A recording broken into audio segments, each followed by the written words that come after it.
Shalom, amados de Deus, estamos reunidos em nome do Pai, do Filho e do Espírito Santo. Amém.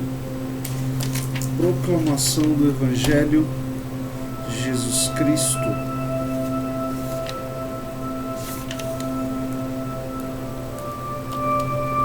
Segundo Mateus. Então será semelhante o reino do céu a 10 virgens que, tomando suas lâmpadas, saíram a receber o esposo e a esposa. Mas 5 dentre elas eram loucas e 5 prudentes. As 5 loucas, ao tomar suas lâmpadas, não levaram consigo o azeite, mas as prudentes levaram o azeite nas suas vasilhas, juntamente com as lâmpadas. E tardando o esposo, começaram todas a dormitar e se entregarem ao sono. Quando, à meia-noite, se ouviu gritar: "Eis vem o esposo, saí e recebê-lo." Então se levantaram todas aquelas virgens e prepararam as suas lâmpadas. E as loucas disseram às prudentes: "Dai-nos do vosso azeite, porque se nos extinguiram as lâmpadas."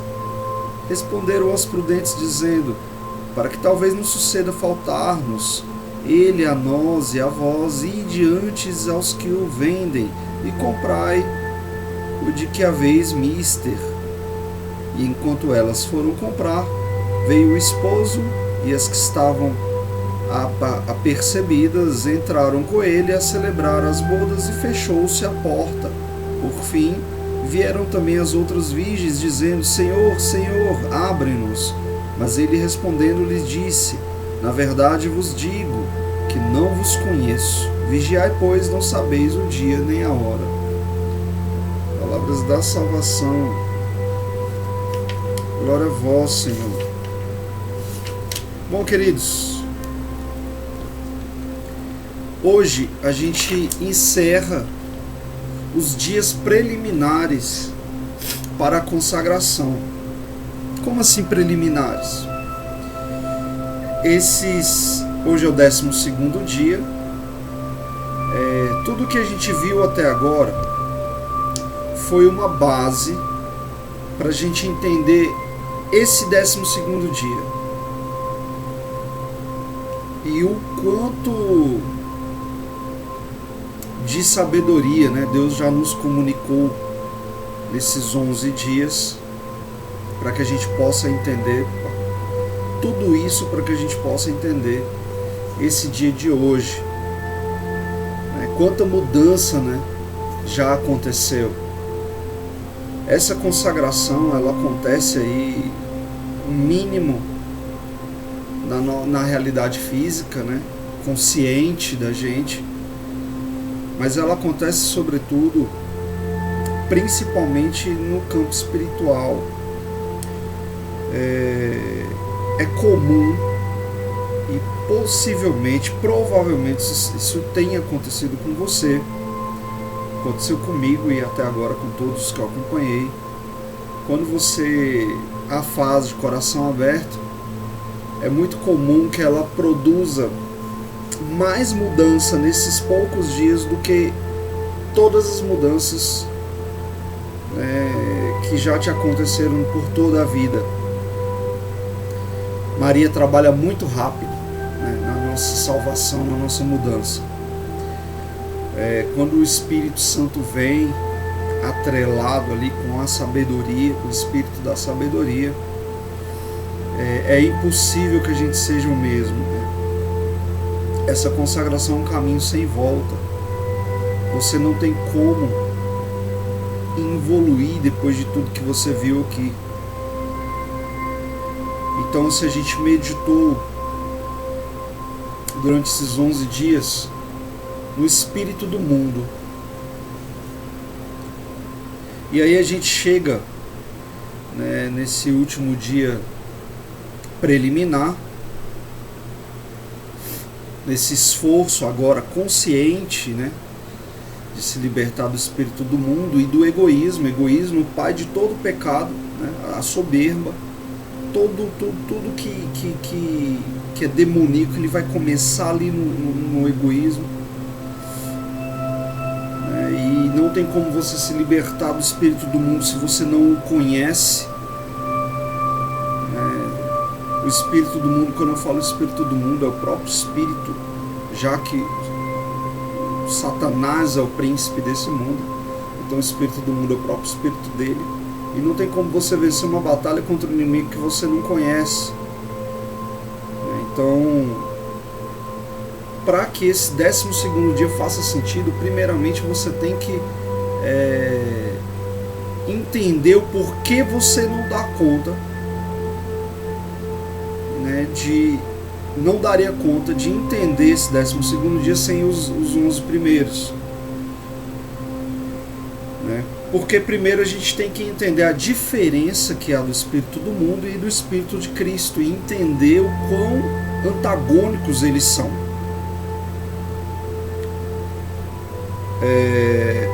A gente precisa entender o quanto a gente está atrelado, amarrado, nesse espírito nefasto, demoníaco do mundo, e que justamente isso é o que nos impede de chegar a Cristo. E mesmo aqueles que caminham com Jesus, quando não entendem tudo que a gente viu até aqui, ainda assim eles fariam parte daquela leva que diz: Senhor, Senhor, eu não trabalhei em teu nome. Jesus fala: eu não te conheço. Porque sem o que a gente viu até aqui não há como ter intimidade com Cristo, porque você não pode acender uma vela para o diabo e outra para Deus ao mesmo tempo. Então, essa consideração que a gente fez até agora, ela serve para a gente entender o dia de hoje. Mas afinal, o que a gente vai ver no dia de hoje? Hoje a gente vai ver a importância que a maioria, mas a grande maioria, se não quase todos mesmo, 99% aí, dos cristãos não entendem, que é a importância do batismo. O que é o batismo? O que acontece no batismo? O que acontece no batismo no campo sobrenatural, sobretudo no campo sobrenatural. Então eu vou falar sobre 2 sacramentos importantíssimos hoje, que é o batismo. A gente já falou aí do matrimônio, nos dias passados, na diferença do relacionamento entre mundanos e consagrados. E o matrimônio, esse sacramento do matrimônio, ele é o único sacramento em que 2 pessoas se tornam uma. Você se torna uma só carne. Então é um sacramento muito importante para essas 2 pessoas chegarem juntas ao céu. Então hoje a gente vai ver outros 2 sacramentos, o batismo, e a gente vai ver a questão da comunhão. Porque através do batismo, primeira comunhão, você pode comungar. E aí eu vou explicar o que acontece, o que é a missa. E sobretudo o que acontece na missa no campo sobrenatural. Que também isso deveria ser de conhecimento de todo cristão.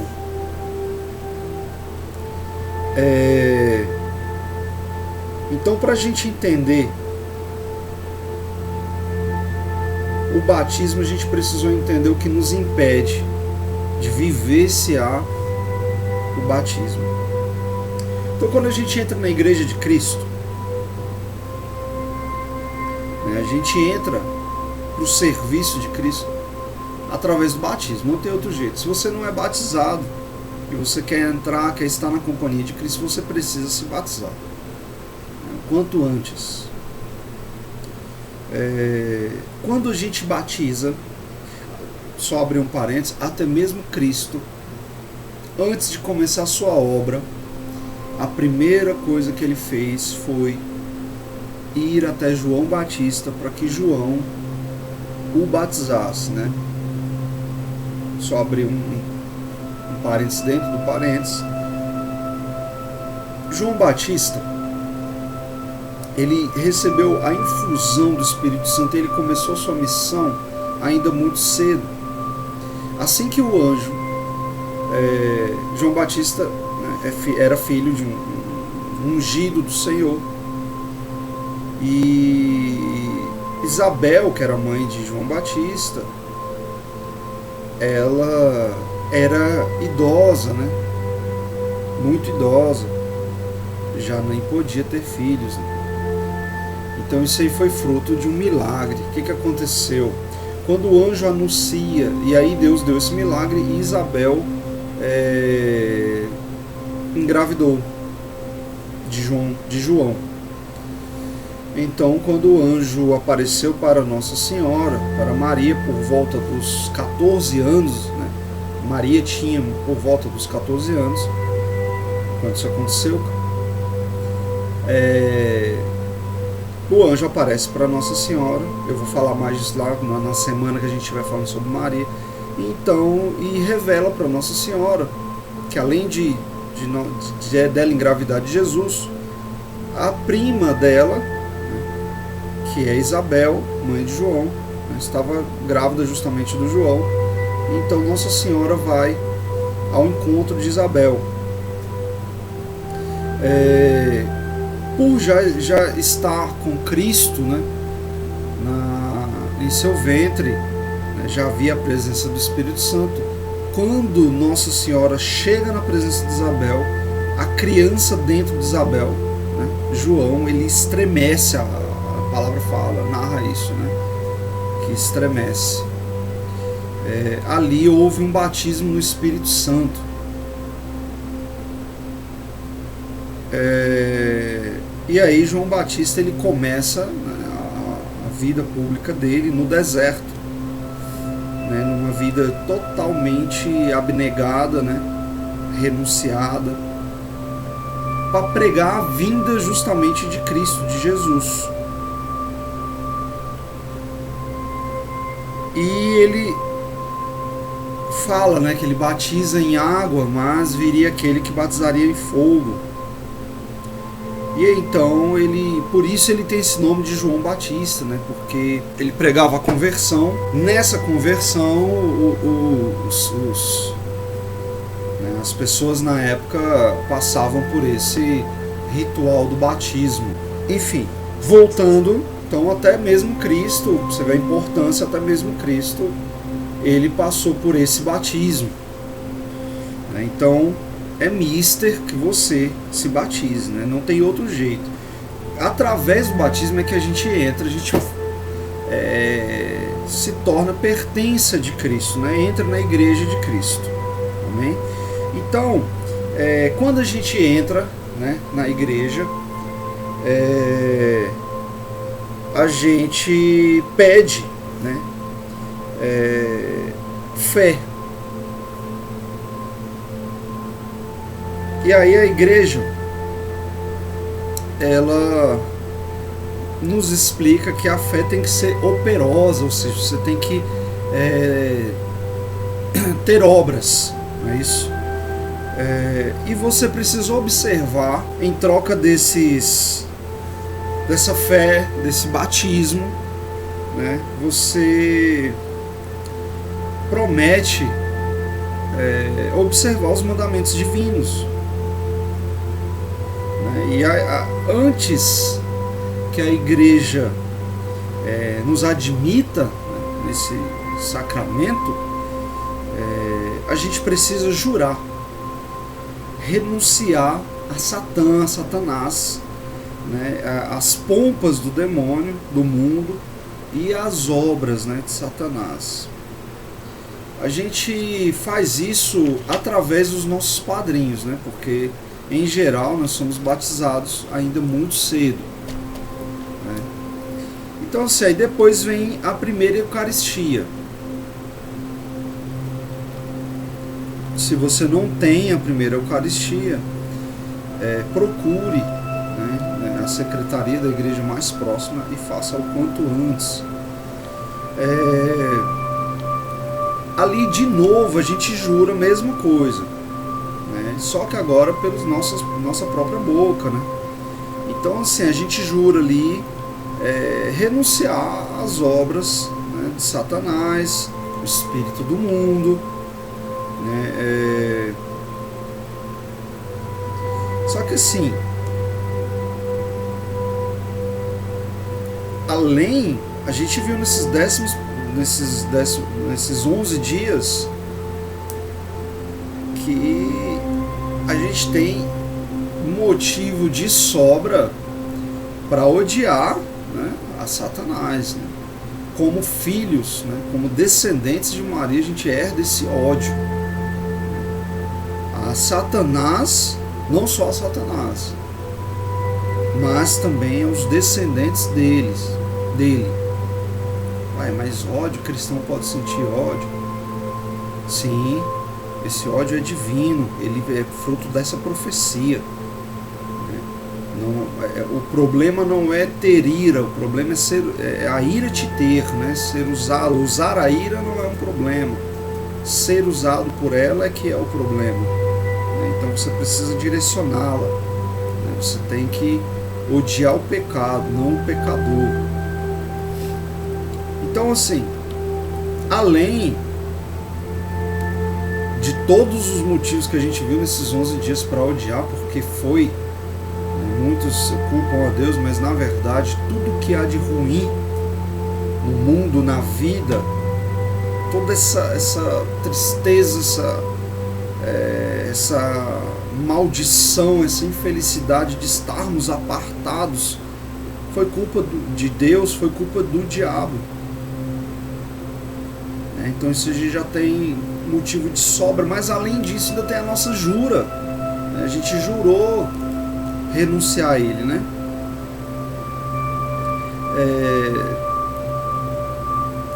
Esse batismo, então, ele é uma graça muito grande, porque ali, enquanto você não batiza, você é propriedade, através do pecado original, você é propriedade de Satanás, do demônio. E o batismo, ele rompe, né, esse selo do pecado original, e ele te dá um novo selo aí, né? E você passa a ser, né, você deixa de ser escravo do mundo para ser escravo de Cristo por amor a Cristo, né? Só que a gente viu que a gente não dá conta, né? Nesses 11 dias a gente viu o quanto a gente está corrompido e não sabia, muitas vezes a gente nem sabia. Ou se sabia, não sabia a dimensão da nossa miséria e o quão afastado de Cristo nós estávamos, né? Mesmo aqueles que caminham com Cristo, não é isso? Enganados pelo demônio. Então essa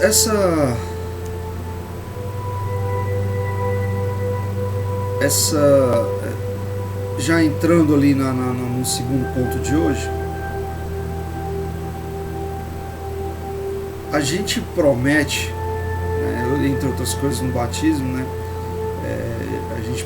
a gente renuncia, né, a Satanás, e também a gente promete fidelidade a Cristo. Mais uma vez, nesses 11 dias a gente percebeu que a gente não tem absolutamente nada de fiel.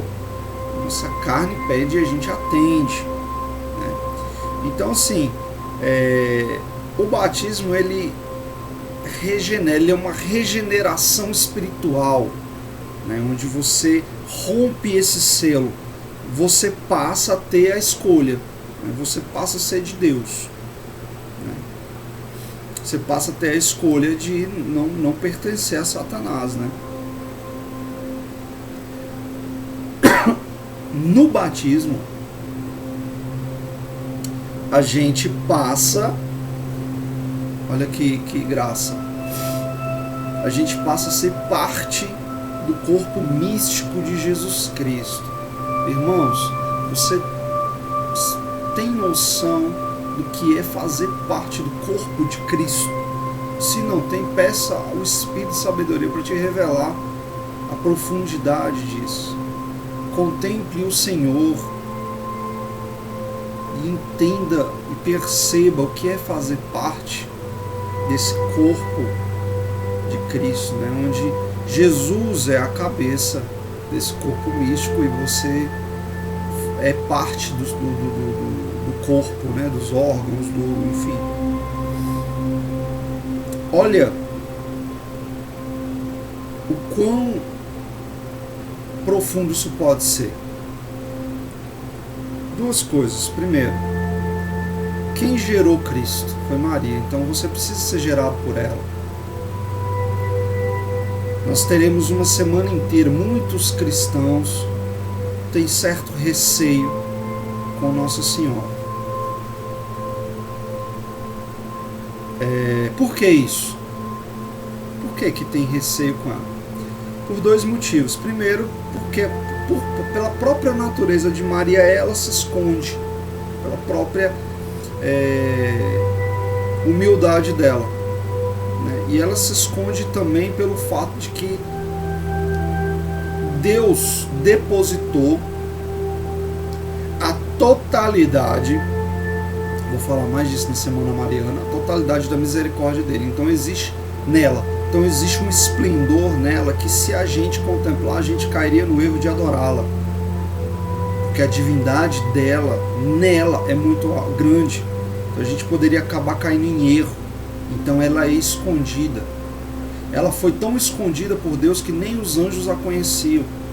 Você percebe claramente o espanto de Gabriel ao ver uma criatura humana ser tão grandiosa quando ele a saúda. Onde que você vê anjo na Bíblia saudando alguém com tamanha reverência?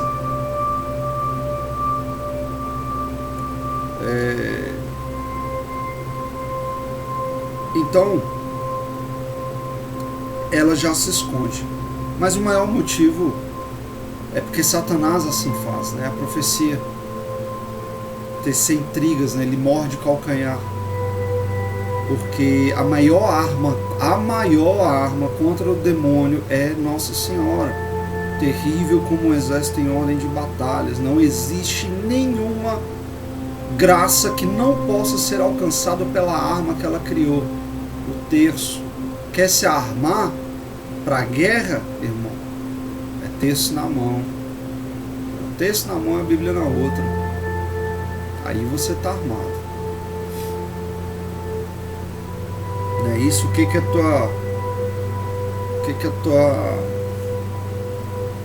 tua pistola? O que é tua faca? O que a arma do homem pode fazer contra os demônios? Você vai atirar um demônio?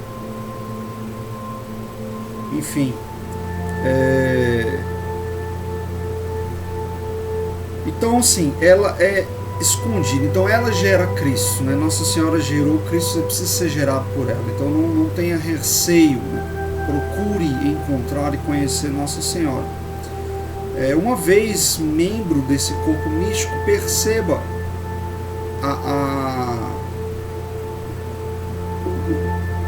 como é sem lógica nenhuma, como é incoerente a briga entre os irmãos, como é obra de Satanás, como ele confunde a nossa mente. Pensa comigo, queridos, você está completamente saudável, certo? Ok. Quando te dá uma afta na boca, olha que tristeza é comer, como dói, comer, né? Uma coisa simples. Ali o corpo todo padece, né? Bate aí o dedo na quina do móvel aí, e você vai ver o corpo inteiro padece. Eu estou falando de coisas bem simples.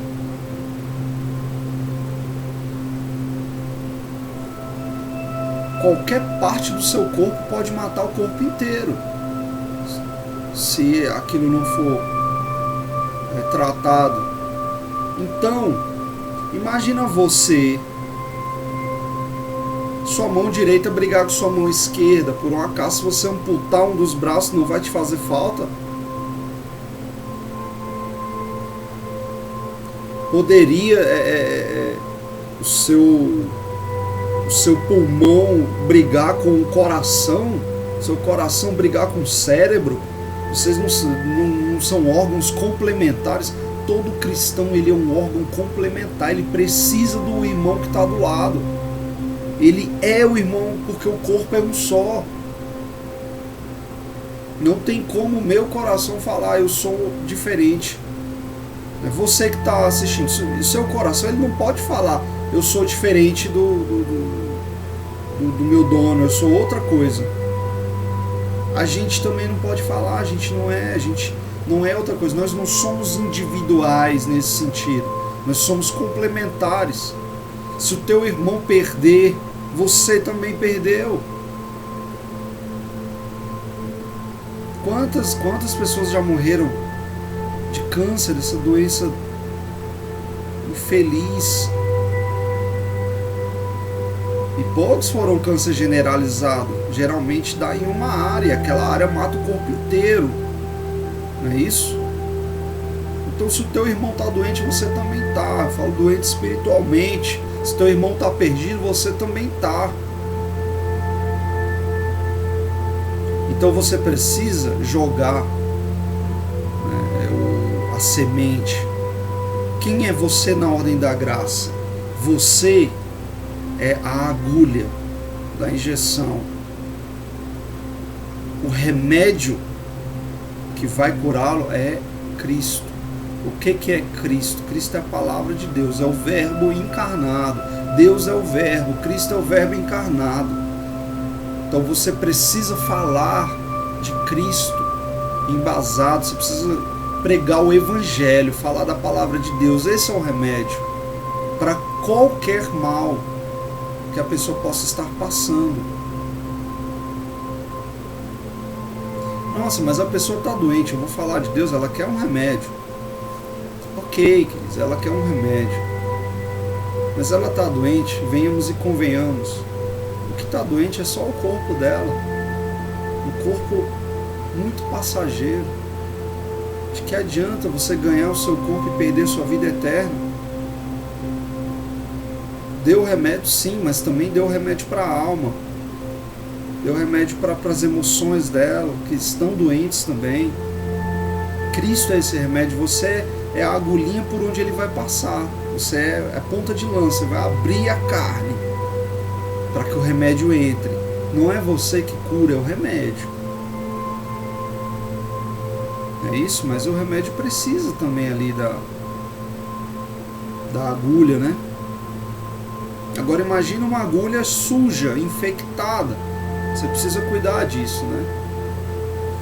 Então, voltando, queridos, nós somos o batismo. No batismo a gente renuncia a Satanás, a gente jura fidelidade a Cristo, pede os dons, né? Pede o Espírito Santo.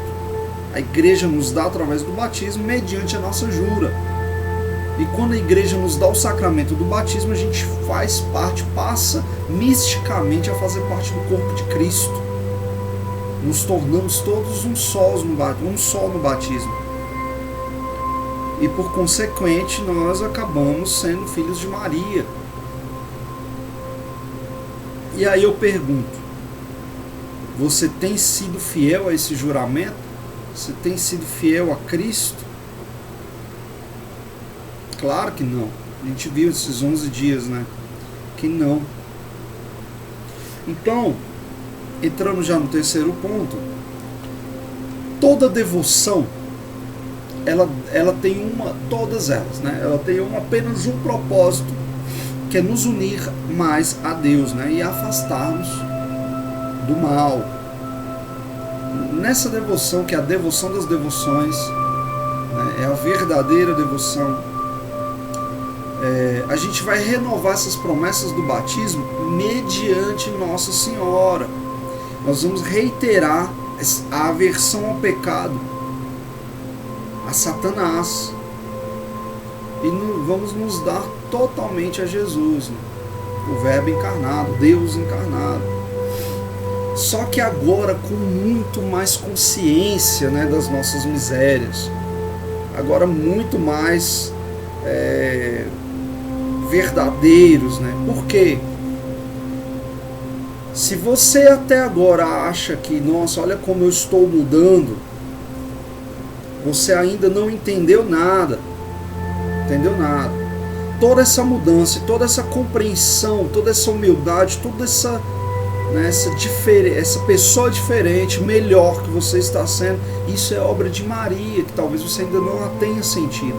É ela quem está fazendo isso. Olha com que doçura tudo tem acontecido. Mais uma vez, eu te pergunto, quando você mudou tanto em tão pouco tempo? É porque não é você. Todo o entendimento está sendo dado por ela. Nossa Senhora, teologicamente, ela é, né, a dispensadora do Espírito Santo. Ela é tida até mesmo como ela tem o título de esposa do Espírito Santo. Por quê? Porque o Espírito Santo de Deus, ele foi comunicado a ela, né, foi dado a ela para que ela distribua. Todas as graças de Deus passam por ela. Isso é muito lindo. Porque, sobretudo, muitas pessoas que não acreditam nela recebem essas graças. Porque todo aquele que recebe graça de Deus recebeu dela indiretamente, porque passou por ela aquela graça. Ela é a intermediária da graça do Filho dela, de Deus, entre e até você. Ela não precisa da tua crença. Ela é muito, tá muito além disso. Ela não precisa do teu reconhecimento. É você que precisa reconhecê-la, porque isso é bom para você. E porque ela te ama, ela se faz presente. Como ela não poderia te amar, já que o filho dela morre por você? E já que o filho dela misticamente uniu vocês dois. Você também é filho dela.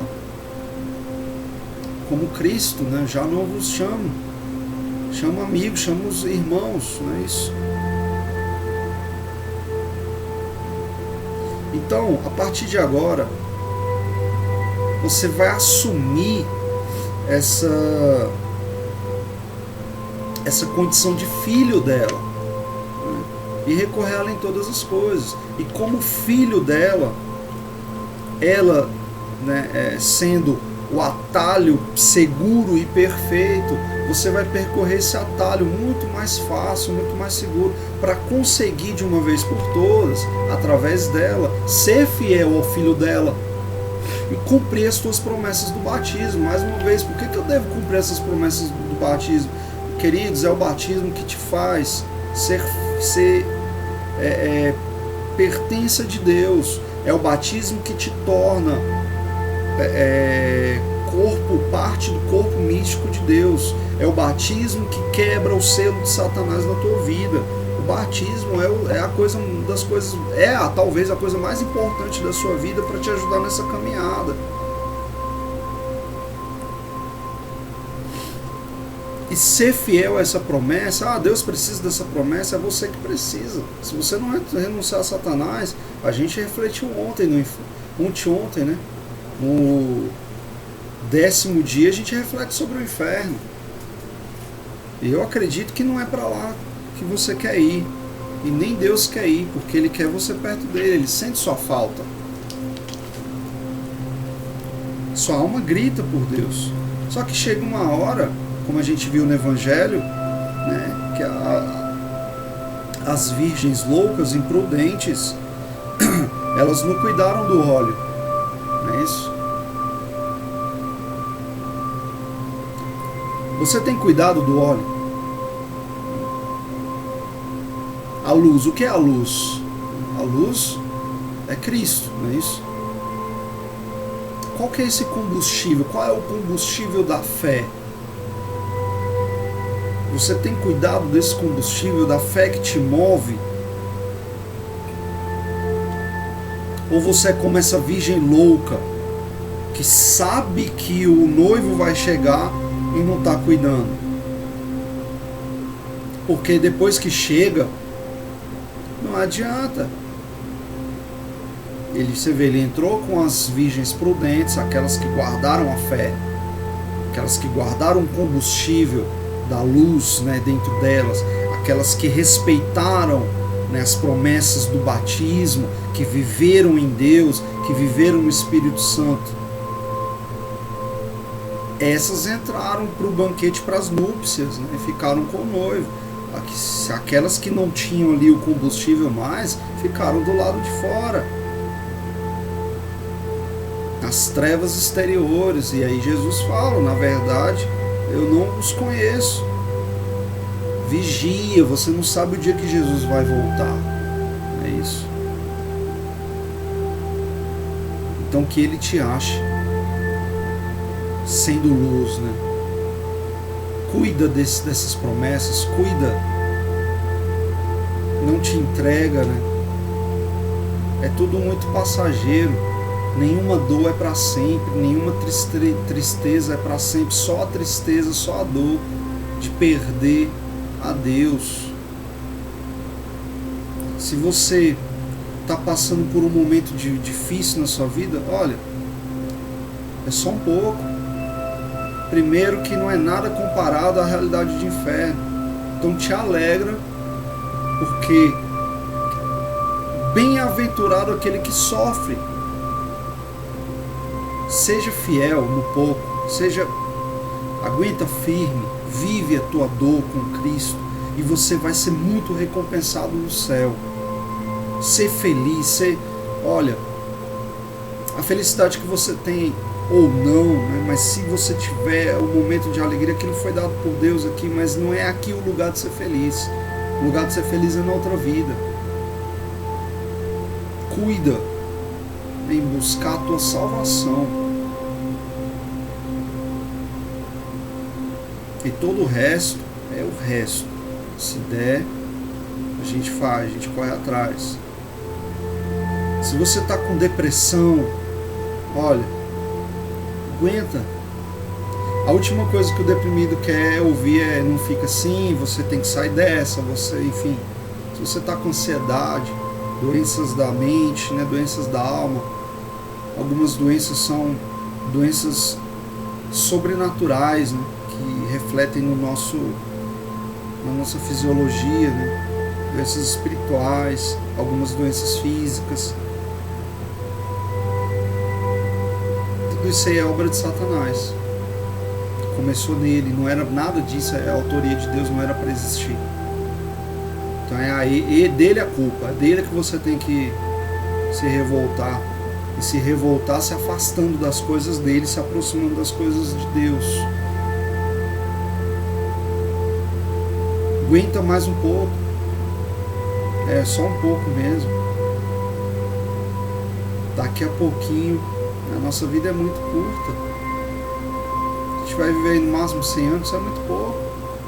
Quando muito, né? Isso é muito pouco. Pensa, compara a tua vida com a eternidade. Pensa aquele melhor, o melhor dia da sua vida. Sei lá, você estava onde? No campo? Na praia? Aquele dia assim perfeito. Todos os dias. E isso não é nada comparado à realidade do céu. Seja lá o que você está passando, é muito pouco. É pequeno. Não empodere o seu problema, não empodere a sua dor. Às vezes, o problema é o lado para o qual sua cabeça está virada. Quando você olha para a dor, como eu falei em outro dia, toda escolha ela implica numa renúncia. Olhar para a dor implica renunciar a olhar para outro lado. Então, quando você olha o negativo, você vai atrair mais negativo. Quando você olha para o negativo, você não consegue olhar para o outro lado ao mesmo tempo. E às vezes do outro lado está uma série de bênçãos que você está deixando de ser grato.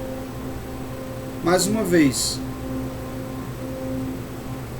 as grandes coisas são feitas de várias pequenas coisas, né? Juntas, acumuladas. E você precisa reparar nas pequenas coisas. A criação de Deus é como um mosaico, né? individualmente essas peças talvez não façam sentido, mas como você junta as cores e as formas ali, aquele mosaico, quando olha de longe, faz um sentido. Talvez nesse momento você não esteja vendo sentido nas coisas que estão te acontecendo. Confia em Deus, Ele sabe o que está fazendo. Você não sabe o que é melhor para você, mas Deus sabe.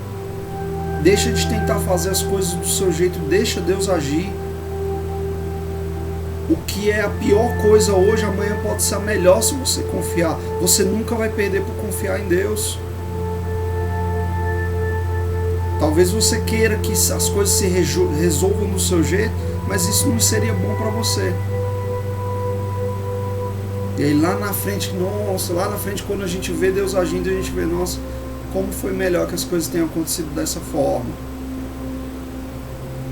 Se você pudesse avançar, imaginar você mesmo 10 anos no futuro, e você pudesse conversar com você mesmo, 10 anos mais velho, o que essa pessoa mais velha, mais sábia, que viveu 10 anos a mais, falaria para você hoje? Confia em Deus, vai dar tudo certo. Não, a cada dia basta a sua preocupação do dia. Vive aqui esse dia e procura observar as bênçãos que você não está observando.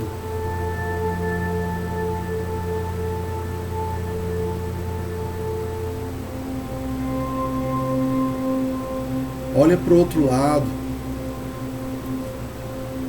Olha um Deus tentando te resgatar.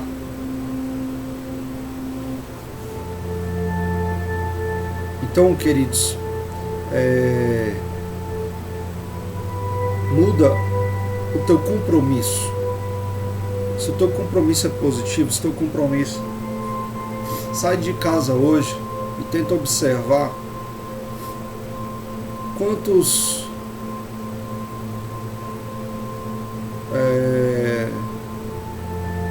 placas de aluga-se você vai ver. Perceba que ontem, se você não tinha esse compromisso, você não percebeu nenhuma. Ontem, se você saiu na rua, quantas bicicletas você viu? Hoje, se você sair na rua com esse compromisso, você vai enxergar as bicicletas. Quantos carros amarelos você viu ontem? Você não tinha um compromisso de vê-los, então você não viu.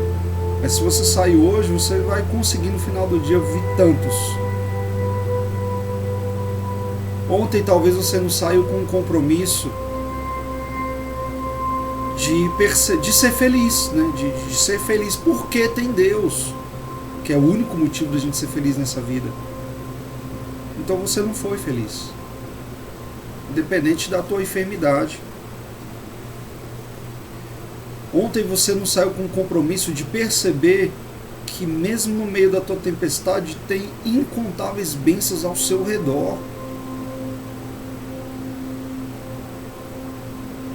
Imagina você, aquela pessoa que você ama, ingrata demais.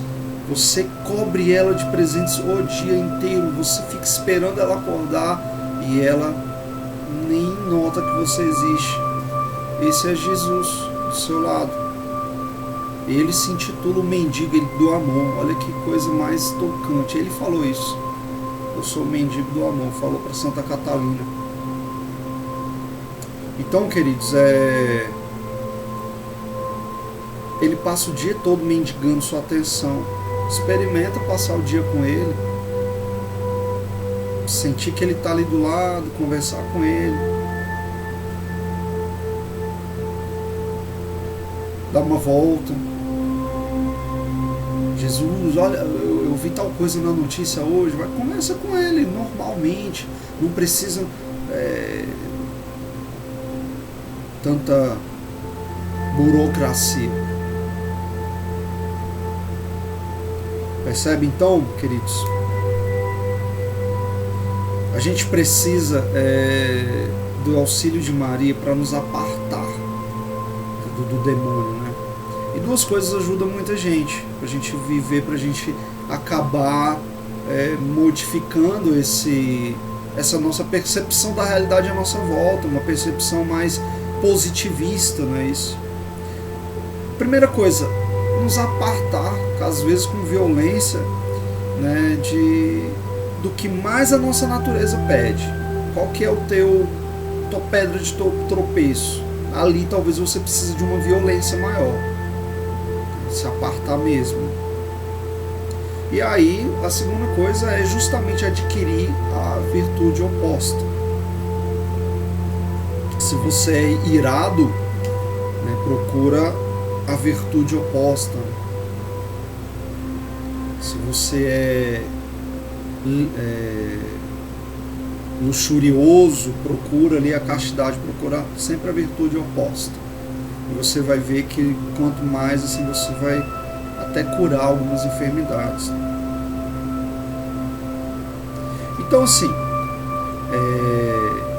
antes da gente falar, a gente está falando do sacramento do batismo. A gente está vendo que essa consagração, ela primeiro te deixa consciente do porquê você não consegue cumprir essa promessa. Agora a gente falou o que é o batismo, como é importante, é fundamental o batismo, e porquê dessa consagração. Essa consagração nada mais é que a renovação desses votos do batismo, mas agora muito mais consciente e com a ajuda de Maria. Então é ela que vai conseguir isso por nós, entende? Então a gente renuncia novamente, né? Gente, a missa.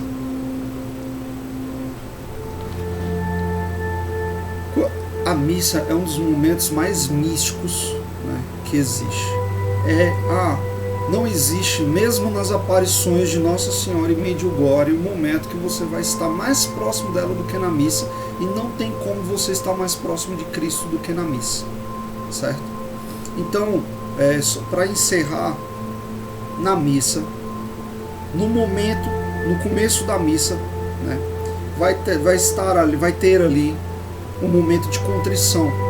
Cristo fica muito triste porque a maioria das pessoas não estão realmente com o coração contrito de tê-lo ofendido. Então, naquele momento do ato penitencial, realmente reflita, entenda o que está acontecendo em cada momento na missa, reflita sobre as suas ofensas, o quanto Jesus te cercou, o quanto Ele fez por você, o quanto Ele foi perfeito com você. Ele foi um perfeito Lorde, um perfeito cavalheiro, um perfeito Senhor, um perfeito Mestre. Você foi um perfeito ingrato.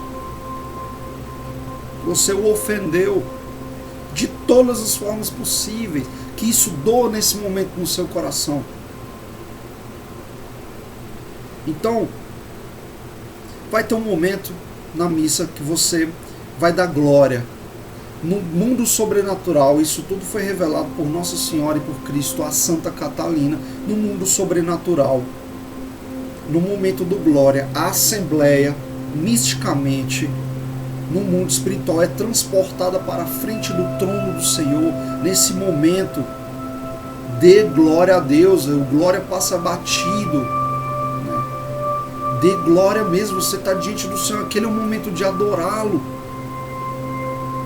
Certo, mano? Durante as leituras, peça o Espírito Santo para te iluminar, para que você possa acolher e aquela leitura, né, germine, a semente gere frutos no seu coração. Durante o santo, é a coisa mais linda. Durante o santo, a corte dos anjos do Senhor e dos santos de Maria comparecem na Assembleia. Eles se ajoelham e proclamam que o Senhor é santo. Faça isso junto com eles, mentaliza aquilo acontecendo. Durante o ofertório, preste atenção o que acontece durante o ofertório. Em primeiro lugar, levantam os anjos da guarda das pessoas que estão ali na missa e entendem o ritual, o conjunto de ritos, que estão ofertando de coração alguma coisa para Deus.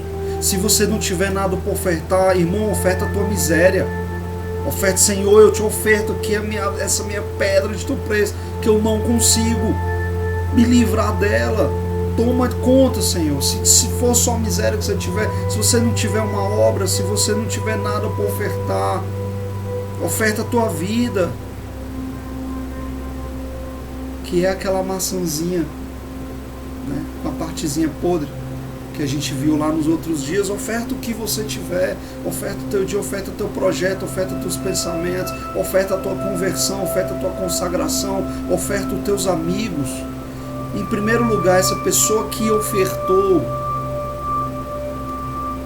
o anjo dela levanta primeiro todo iluminado.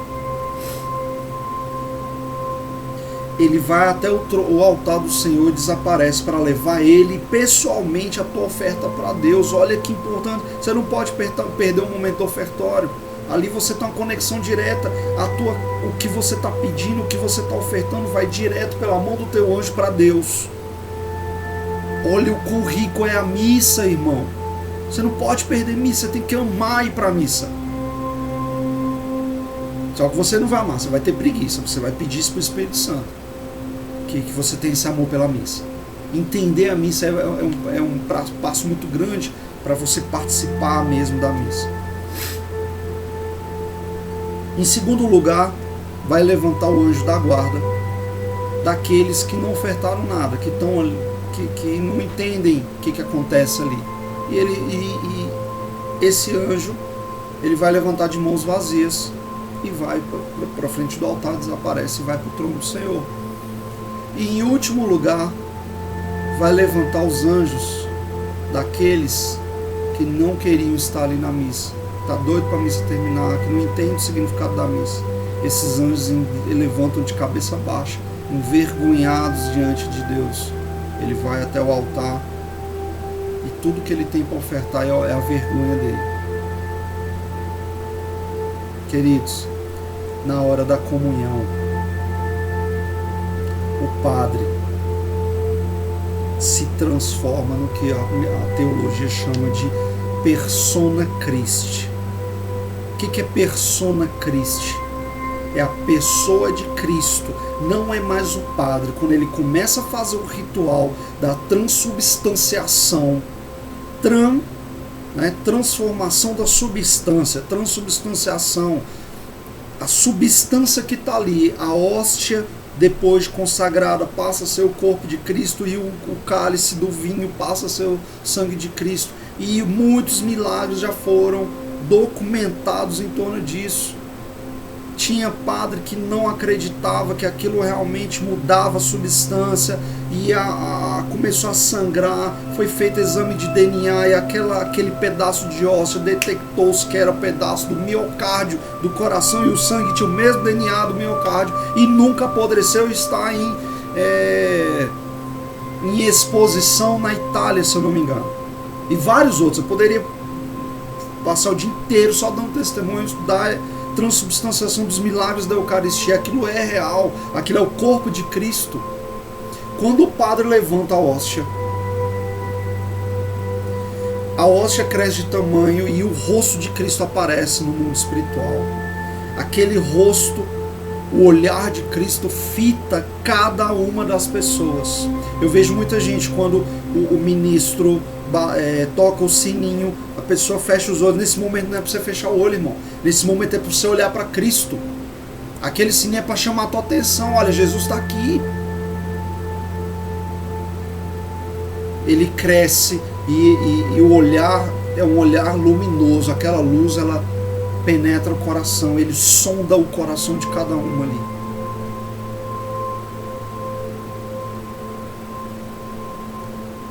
No momento que o padre vai fazer o ritual com o vinho, as paredes no mundo espiritual revela isso. Mais uma vez foi revelado por Maria e Cristo a Santa Catarina. As paredes do templo desaparecem. Tudo que a santa via era a escuridão completa e iluminava com relâmpagos, quando dava um relâmpago, iluminava e ela podia ver a cruz de Cristo. A assembleia é transportada para o momento da crucificação. E quando jorra água e sangue, né, do coração de Cristo, não cai uma gota só fora, jorra dentro do cálice. Nesse momento você está diante da crucificação de Cristo, do maior símbolo da vitória de Cristo, porque ele venceu a morte na cruz, o símbolo do amor dele por você.